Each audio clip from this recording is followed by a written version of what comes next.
Oi, gente! Hoje estamos aqui com a minha ginecologista, a doutora Adriana Burlachini, que é minha ginecologista já há bastante tempo. Aliás, e várias pessoas da minha família, né, Adriana? A minha filha, da minha irmã, a família toda. E hoje nós vamos conversar um pouquinho com a doutora Adriana sobre uma questão que muita gente me pergunta, um assunto que as pessoas gostam muito de saber, que é a menopausa e a reposição hormonal.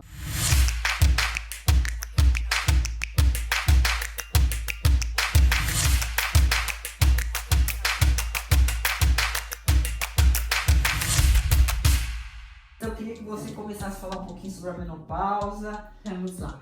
Bom, primeiro, obrigada, Adriana, nessa oportunidade. Eu acho que é muito bacana. Obrigada a você. Porque realmente é um tema que eu vejo que as pacientes têm muito medo, têm muitas dúvidas e, consequentemente, muitos medos. Verdade, e às vezes a paciente acaba tendo uma qualidade de vida muito ruim por conta de um medo que, na realidade, é irreal ou não é tão grande quanto, de fato, precisaria ser, né?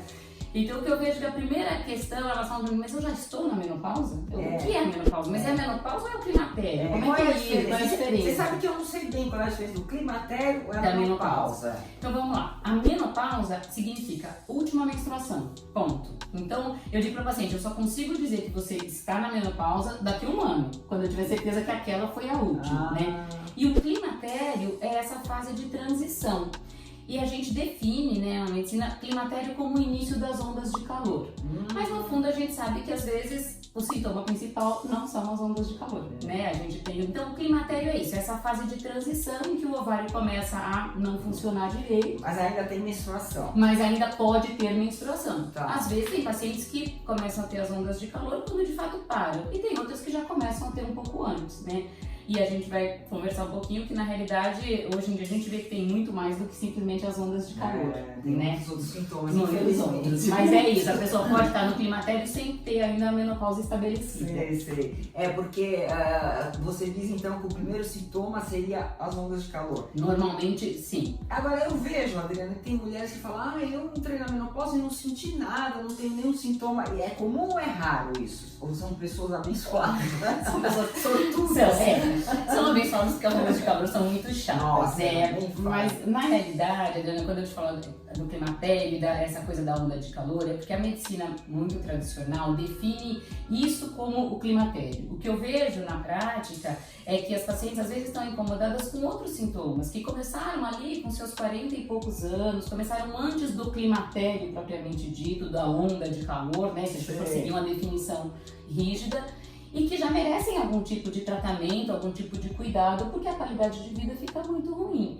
E aí eu falo de alteração de sono, alteração de libido, disposição, depressão, alteração de humor, mas é mesmo, alteração de humor é uma coisa importante. Os altos e baixos. E a onda de calor, algumas têm, a maioria tem, e aí sim, as sortudas não têm, porque as ondas de calor são muito chatas. As ondas de calor é horrível, né? Principalmente à noite, que você dá aquela suadeira, aí você tira todo o cobertor, aí de repente você vai sentir frio.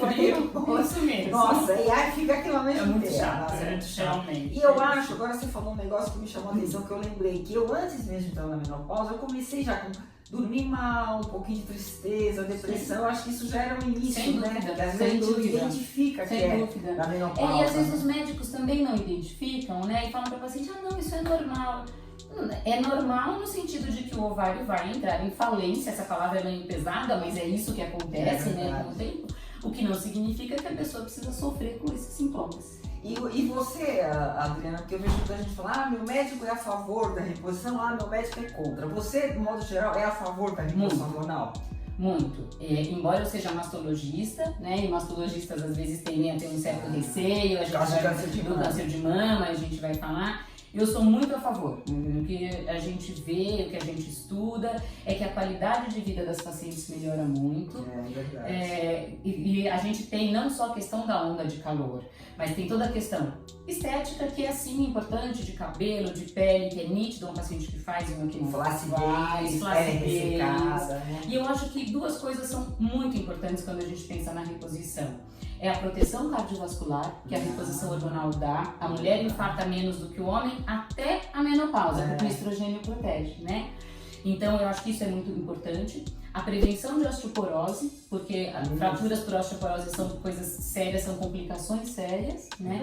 E a questão da depressão. Então, às vezes, a paciente, por um medo de um risco de câncer, de um possível câncer de mama que existe, mas é pequeno, enfim, eu vou chegar nisso, ela de repente aumenta muito o risco cardiovascular. Ou ela tem uma depressão e aí a qualidade fica ruim, ela não faz mais atividade física e ela infarta. Então, a gente tem que colocar na balança, né? Então, mesmo como mastologista, de modo geral, eu acho que a reposição é importante. Importante. Muito importante. Eu falo por mim, vou dar aqui meu depoimento, eu acho que a reposição hormonal é qualidade de vida. Sem reposição hormonal, a não ser exceções de mulheres que falam, eu não tenho nada, não sinto nada, mas a grande maioria das mulheres que eu vejo, que eu conheço, todas se sentem muito mal na menopausa quando não fazem reposição. E quando faz, a qualidade de vida muda completamente. Você volta a ter vida. Sim. Existe aí, né, uma luz no fim do túnel. Exatamente. Então eu queria que você falasse dos riscos reais, quer dizer, reais, eu sei que é muito difícil, né? Mas os riscos que existem de câncer, principalmente câncer de mama, né? Que é o pior, né? Então, na realidade, Adriana, eu já vou entrar na questão do risco, mas quando você disse isso de que melhora a qualidade de vida, eu sempre digo para a paciente, a decisão pela reposição hormonal se baseia em duas coisas. Primeiro, se essa paciente pode fazer, porque algumas não podem, né? Quais são, basicamente, são poucas as que não podem. Pacientes que já tiveram câncer de mama, elas tiveram.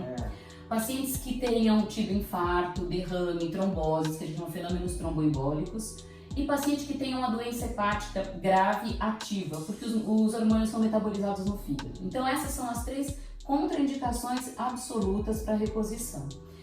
E o outro lado da balança é, bom, ela pode, tá bom, não tem nada disso. Ela precisa usar, ela vai ter benefício. Algumas pacientes, como você disse, são pacientes que fazem atividade física que não tem grandes alterações, são poucas. A grande maioria vai ter alguma coisa, porque realmente o hormônio faz uma diferença. Né? Agora, só desculpa interromper, você falou que quando a mulher teve câncer de mama, e quando ela teve a mãe ou a irmã com câncer de mama, alguém na família, também é um risco grande? Depende, né? A gente tem o câncer de mama hereditário, que é esse familiar, ele corresponde a 10, 15% no máximo dos casos de câncer de mama. Então, quando a gente tem, sabidamente, um caso de câncer de mama familiar, o que não significa se a mãe teve, então é porque é familiar, não necessariamente. Aí a gente tem que pesquisar aquelas mutações, que é o caso da Angelina Jolie, ela sim, ela tem. Acho que ela teve que... Isso, ela fez adenomastéria. Então, hoje em dia, a gente consegue avaliar isso. Se é uma paciente que é mutada, quer dizer, a gente sabe que ela tem uma mutação genética, que tem um potencial para um câncer de mama, a gente não vai estimular com estrogênio. Porque essa é outra questão. Diferente, por exemplo, do sol com melanoma, do cigarro com câncer de pulmão, o estrogênio não vai danificar o DNA da célula e fazer com que uma célula normal vire um câncer.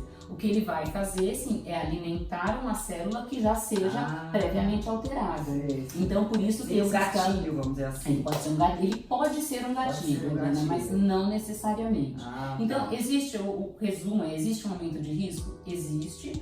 Esse aumento de risco, a priori, é pequeno.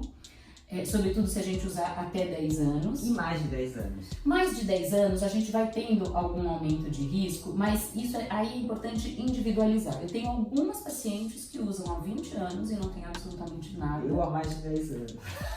E acho que uns 12 anos já. E o que a gente sabe, por outro lado, é que quantos pacientes a gente vê que tem câncer de mama pós-menopausa e não usaram hormônio? E aí a culpa é de quem, então? É porque eu não sei, é porque aconteceu, né?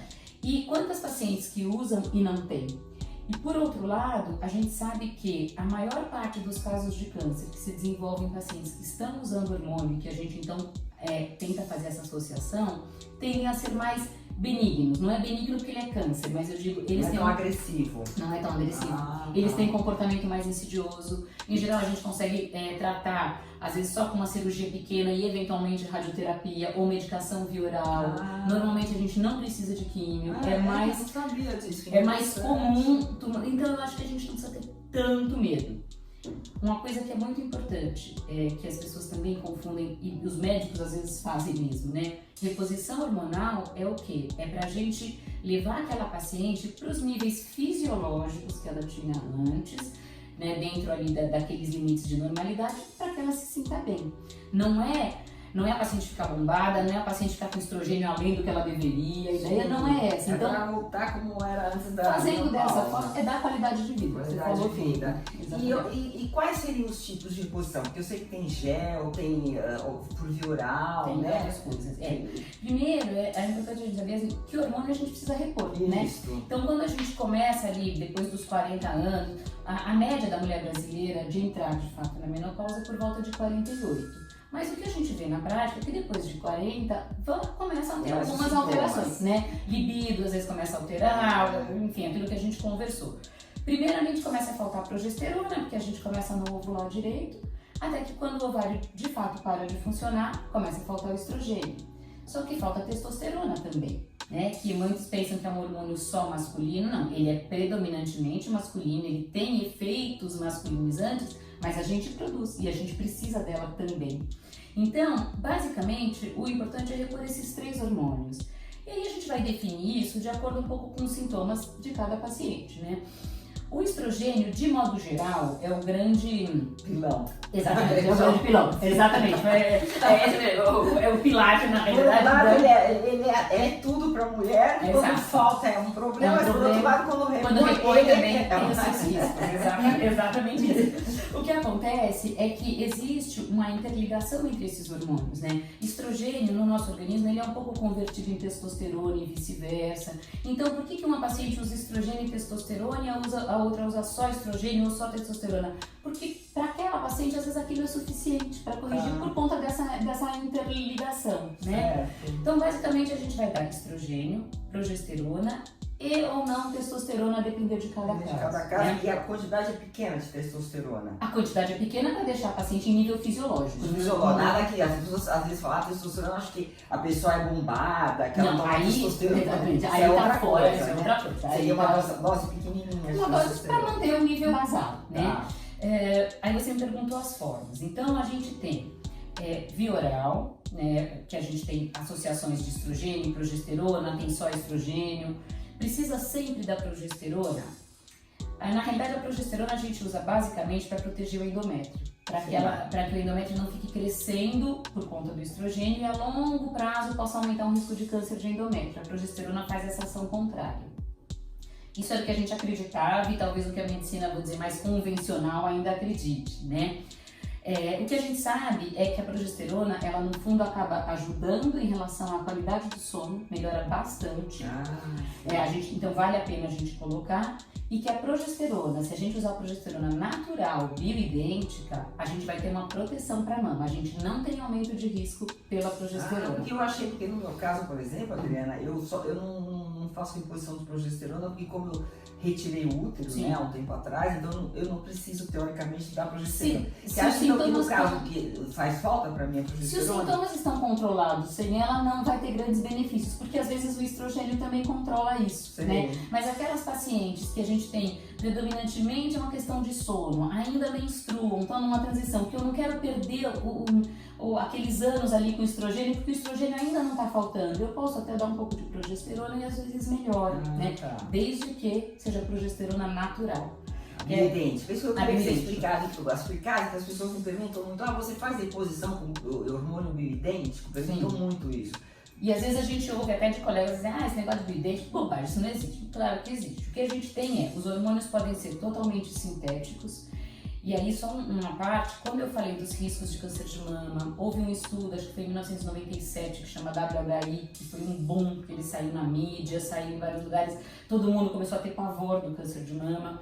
O que acontece é que aquele estudo foi feito com um esquema que ainda se usa, mas que é muito antigo, que é com estrogênio conjugado de equino, que não tem nada a ver com o nosso estrogênio, né? Então é estrogênio de equino com progesterona sintética.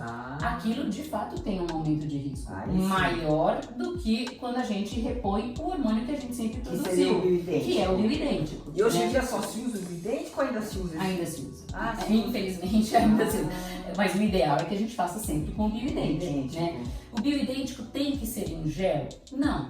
Um laboratório, uma empresa farmacêutica pode produzir um bioidêntico em comprimido? Pode. E a gente tem algumas formas assim. Porém, a progesterona de todas esses que são via oral, elas são sintéticas. A gente não tem progesterona natural nessas associações. Então, por isso que eu particularmente prefiro usar em gel.